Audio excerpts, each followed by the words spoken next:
François, tu vas nous parler de Nice. Tu y crois à Nice avec Balotelli et avec Belhanda? Ouais, alors je sais que je suis niçois, ça c'est un petit peu, donc on va me dire, ouais, mais voilà, il va les brosser dans le sens du poil. Non, les amis, je suis honnête, qui aime bien, châtie bien, je serai pas le premier, mais en tout cas, je serai certainement pas le dernier. De Balotelli, alors taper dessus si jamais ils font une saison à la mort moelle-neu, une saison médiocre, et qui passe à côté du sujet. Pour quelqu'un qui a du mal avec la circoncision.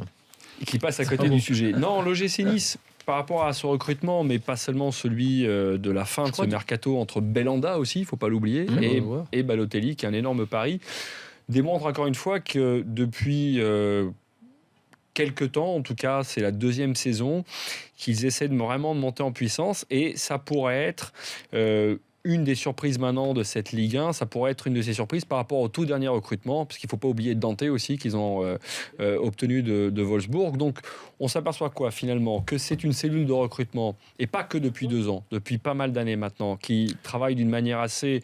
Passy, parti à Monaco, ouais. Oui, Passy, mais je crois qu'il y a toujours Roger Ricard qui est dans le coup. Oui. Je crois, en tout cas, il y a une cellule qui travaille assez bien, puisque ils ont toujours un recrutement assez malin et audacieux. Quand je dis audacieux, il y a une prise de risque avec le recrutement de l'OGC Nice, ce qui me semble être aussi une des bases quand tu fais du recrutement, mais c'est une prise de risque calculée. C'était le cas avec Ben Arfa. Là, je pense que c'est double risque, surtout avec Balotelli, et peut-être aussi un peu moins, mais quand même avec Younes Belhanda, qu'on a un peu perdu, qu'on a un peu vu sortir des hasards avec Kiev. Je crois en termes de résultats aussi, parce que... Moi, je pense que... Et avec Favre, on rappelle. Avec le style, notamment Favre devrait maintenant passer et imposer un 3-5-2 avec le recrutement de Dante. Avec ce style-là et un coach qui a, comme l'a démontré Puel sur la dernière saison à l'OGC Nice, cette envie de faire du jeu. Et avec le jeu, normalement, tu dois obtenir des résultats, normalement. Donc, ça travaille bien, ça monte en puissance. L'investisseur américano-chinois qui a mis quelques billes, mais qui n'a pas complètement cassé sa tirelire.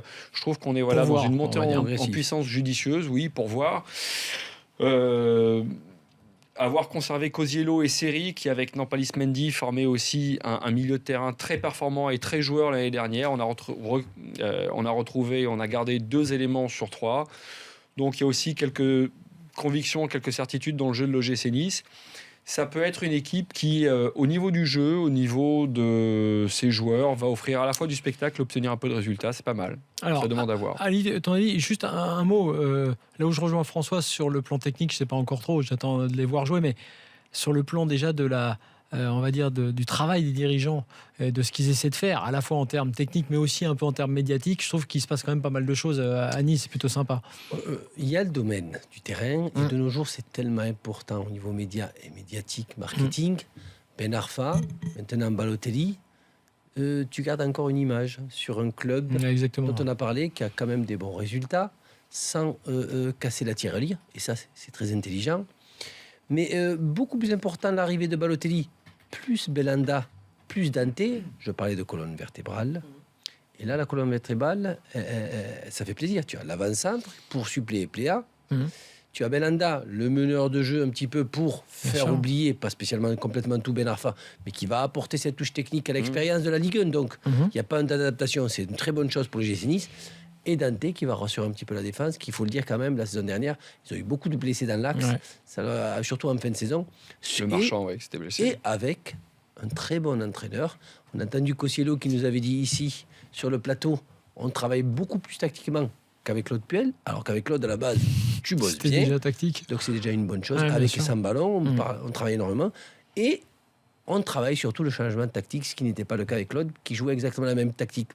Donc Lucien Favre, en même temps, est capable de passer d'un plan de jeu à un autre plan de jeu, aussi bien en cours de match qu'en changeant les matchs. Et l'arrivée, je pense, de Balotelli a été poussée par Favre et les dirigeants. Et donc, je pense que cette colonne vertébrale, Dante, Belhanda et Balotelli, va aider en même temps cette équipe de Nice qui, il faut le dire, débute bien le championnat et joue bien au ballon.